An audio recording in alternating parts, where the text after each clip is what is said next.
Hey, happy Thursday, everybody. It's Chamber check in time, and welcome to another episode from Idaho's only five-star accredited chamber. Today, I'm honored to be able to feature a local nonprofit organization that is enhancing the lives of those that are visually impaired through sports and many other activities. And today, we have founder and CEO of the Northwest Association for Blind Athletes with us today, Mr. Billy Henry. Hi, Billy. Hi, Paul. Thanks so much for having me here this afternoon. Absolutely. I'm so glad that we have this opportunity to share what NWABA is doing for the communities it served. And these chamber check-ins are great ways of helping our members understand what other businesses are doing and especially how you're positively impacting the communities that we live in here in Idaho. So for those that don't know, why don't you tell us a little bit about the Northwest Association for Blind Athletes founding, when and why, and how did it all start, Billy? Let's start with that. Absolutely. So I founded Northwest Association for Blind Athletes in 2007 when I was 15. I'm legally blind myself and wanted to be able to participate in powerlifting with my friends. So it started out with six of my friends and I coming over to my parents' house to participate in powerlifting. And from that experience, we came together as a team. We built friendships among our team and with the opportunity to compete and win. That was back in 2007, my freshman year of high school. And during that time, I said, "Hey, I want to create this into an organization with my friends." So I borrowed $50 from a close friend and incorporated the organization with another friend in their living room on May 5th, 2007. So fast forward to today. Our mission is to provide life-changing opportunities through sports and physical activity to individuals who are blind or visually impaired. But really, what our mission's about is helping people who are blind build confidence, gain self esteem, create community, and achieve their greatest potential in all areas of life. We've been providing services right here in Idaho since September 2012. We started out providing services to a group of veterans who are blind or visually impaired that approached us about starting a goalball team. And really over the last 11 years, we've been expanding services all across the valley and really the entire state of Idaho so that we can serve each individual who's blind or visually impaired across the state who needs our support. Wow, Billy. Just a quick recap 2007, you started in your garage to weightlift with your buddies, and then you wanted to enhance the lives of others that are visually impaired. And since 2007, how many states are currently served by the NWABA? We serve individuals who are blind or visually impaired in Idaho, Montana, Washington, and Oregon, and then all areas across those states. So from in Boise to rural Montana to the Seattle area and everywhere in between. I love it. And then you started a virtual, I think pandemic helped us all shift our sales into offering an extended reach to our communities. Tell us a little bit about your services that are offered, and then we can talk a little bit about the virtual services as well. Absolutely. So we have we have four core programs as an organization. We have our sports outreach program, which provides opportunities like tandem cycling, like water sports, including stand-up paddleboarding and kayaking, like skiing and snowboarding at Bogus Basin, pardon me, and so many other things. We have our Camp Spark program, which the first session of the summer just wrapped up last week, which provides opportunities for children and youth to participate in sports and physical activity in a camp-based setting on a university campus. We have our sports adaptations program, which will soon be moving from Vancouver to Idaho, which is exciting, which provides equipment lending, video resources, and other resources to children, youth, families, and educators. And then finally, Paul, to what you just mentioned, our virtual programs. At the heart of the pandemic in March 2020, we launched virtual programs so that individuals who are blind or visually impaired could still have access to participate in their homes when many of us were staying at home during that time. Well, I'm happy to say that that program has blossomed over the last 3 years, and we're now using it to complement our in-person services. And now we serve people who are blind, not just across the U.S. but globally. Wow. We have one athlete that's in South Africa that tunes into almost every event. But right here in Boise, we have two athletes that have completed, pardon me, their 100th workout with the organization, which we're pretty excited about. Oh, that's incredible, Billy. I didn't know that. Thank you for sharing. That is why that extended reach is so important because you offer those services. Okay, Absolutely. we started in Idaho bringing, and you actually opened an office. When did you open the office? Yeah, so again, we've been providing services in Boise since 2012, but in September of last year, we opened up our first office, and now we have team members that are based right in Boise, delivering services, so that we can have a more local impact and provide more consistent, ongoing services to individuals who are blind or visually impaired across Idaho. So right now, we have two team members that are in our Idaho office every single day. We'll be adding a third over the summer, and then we have a vision of growing that team up to 15 people right in Boise to expand services in the years ahead. So we're super fired up about it, and we see nothing but opportunity. This last fiscal year, we delivered 50 program events in Idaho and nearly 700 interactions to individuals who are blind across the state, with a primary focus in the Boise area. I love it. Our very own Andrew Height with Visit Boise has been helping out as well with athletes. In fact, he was a companion for one of the inaugural Treasure Valley Triathlon that was put on by the Boise Adaptive Snow Sports Education Foundation, I think in middle of June. And what an incredible story that Andrew came back with. And he's also helped out with the snowshoeing events up at Bogus during the winter, which if you've seen what BASE has done at the for snow sports, just think about what NWABA is doing for the blind and visually impaired in all aspects of life as well. So I just had to put that out there, that there's volunteer opportunities. And since we're talking about that, how can we as businesses and citizens help the Northwest Association for Blind Athletes? Well, thank you for asking. There's two things. The first thing is we really need volunteers.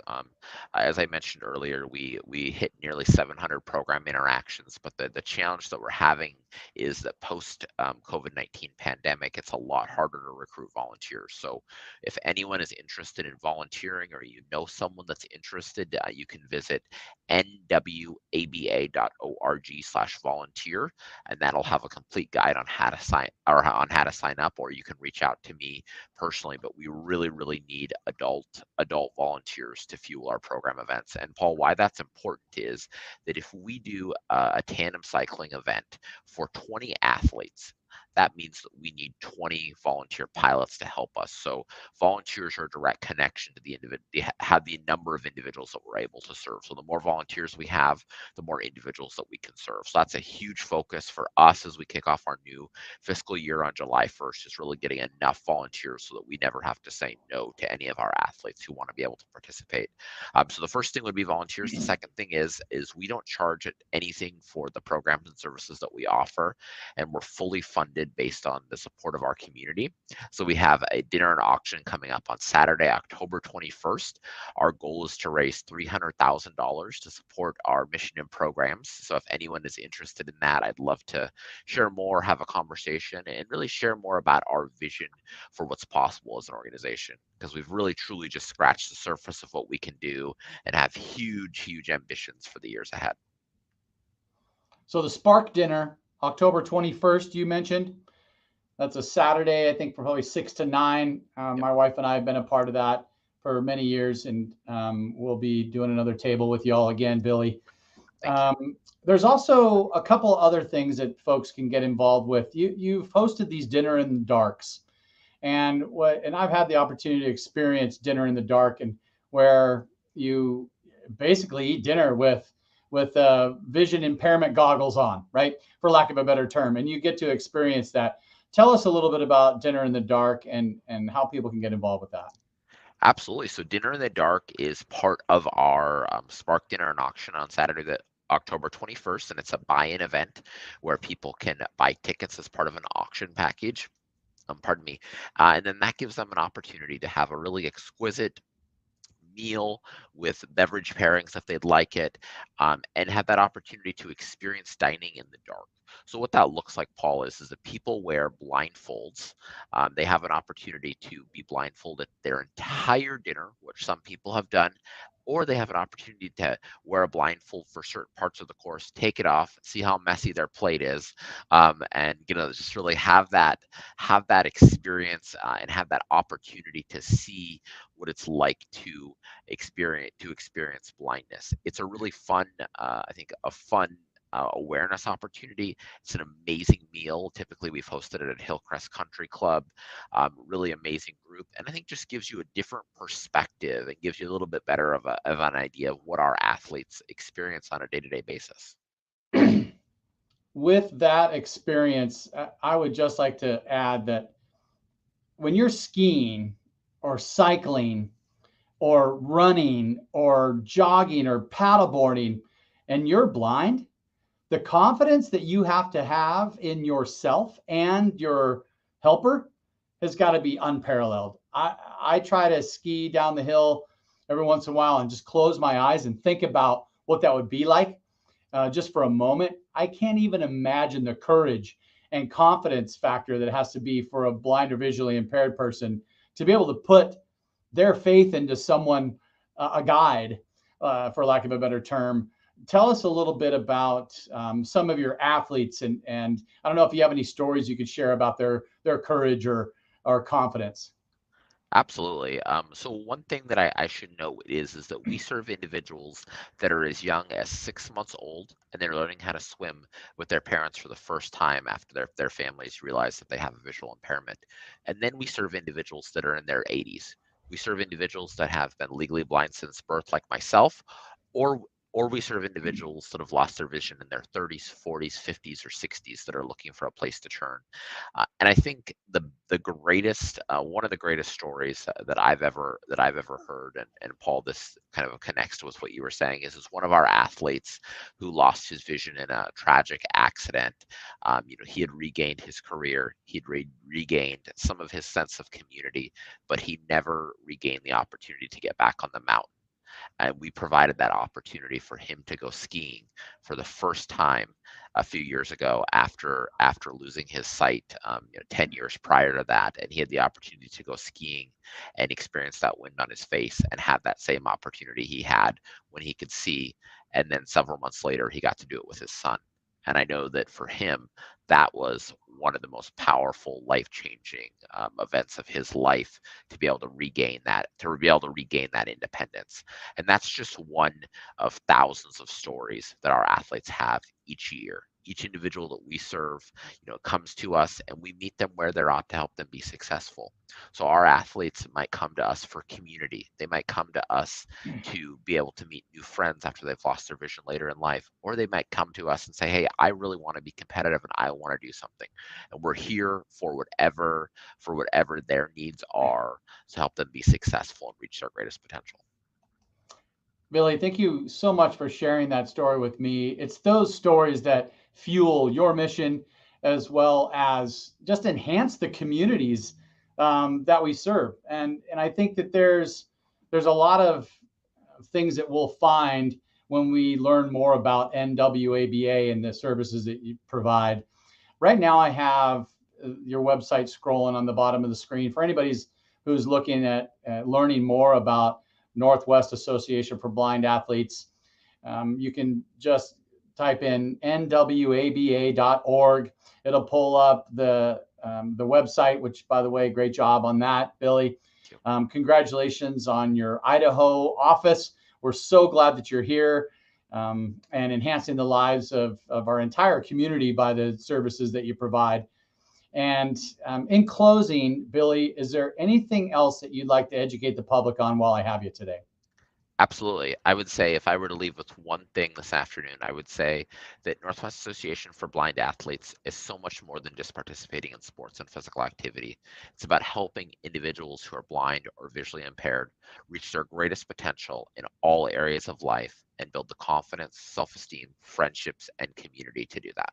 So thank you so much for the opportunity, and for the community in Boise for the last 11 years for being so welcoming to us, so kind to us, and really truly making our mission possible. It means so much to us, and we're looking forward to continuing to get more involved.